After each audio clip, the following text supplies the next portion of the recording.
घर, कुटुंब आणि समाजाचा आधार असणारी स्त्री, तीच घराचा कणा, कुटुंबाची शक्ती आणि समाजाची प्रेरणा असते. पण अनेकदा स्वतःच्या आरोग्याकडे मात्र तिचे दुर्लक्ष होते. महिलांचे आरोग्य सुरक्षित आणि सशक्त करण्यासाठी महाराष्ट्र शासनाचा सार्वजनिक आरोग्य विभाग विविध आरोग्य योजना प्रभावीपणे राबवत आहे. सुरक्षित मातृत्वासाठी जननी सुरक्षा योजना गरजू मातांना सुरक्षित प्रसूतीसाठी मदत करते. जननी शिशु सुरक्षा कार्यक्रम मातांना आणि नवजात बालकांना मोफत उपचार, औषधे आणि तपासणी उपलब्ध करून देतो.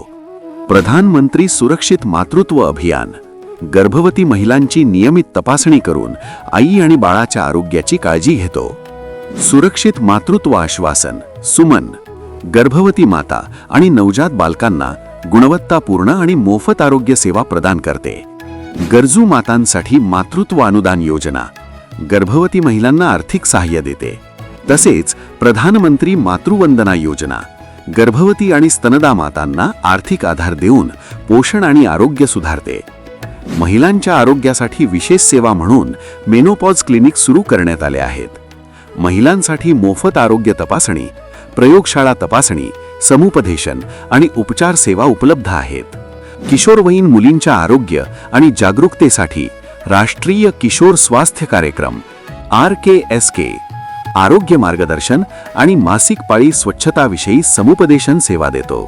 कुटुंब कल्याण कार्यक्रम कुटुंब नियोजन आणि आरोग्यदायी जीवनासाठी महत्त्वाचे मार्गदर्शन देतो. नियमित लसीकरण कार्यक्रम आई आणि बालकांना गंभीर आजारांपासून संरक्षण देतो. PCPNDT कायद्याची अंमलबजावणी गर्भलिंग निधन प्रतिबंधासाठी कठोरपणे केली जात आहे. ॲनिमिया मुक्त भारत अभियान महिलांमधील रक्तक्षय कमी करण्यासाठी महत्त्वाची भूमिका बजावत आहे. दुर्गम भागातील महिलांसाठी माहेरघर योजना, FRU योजना आणि इतर लक्ष्य सारख्या विशेष उपक्रमांद्वारे गुणवत्तापूर्ण आरोग्य सेवा पोहोचवल्या जात आहेत. कर्करोग प्रतिबंधासाठी विशेष तपासणी मोहीम आणि कॅन्सर व्हॅन सुरक्षित भविष्य देत आहे.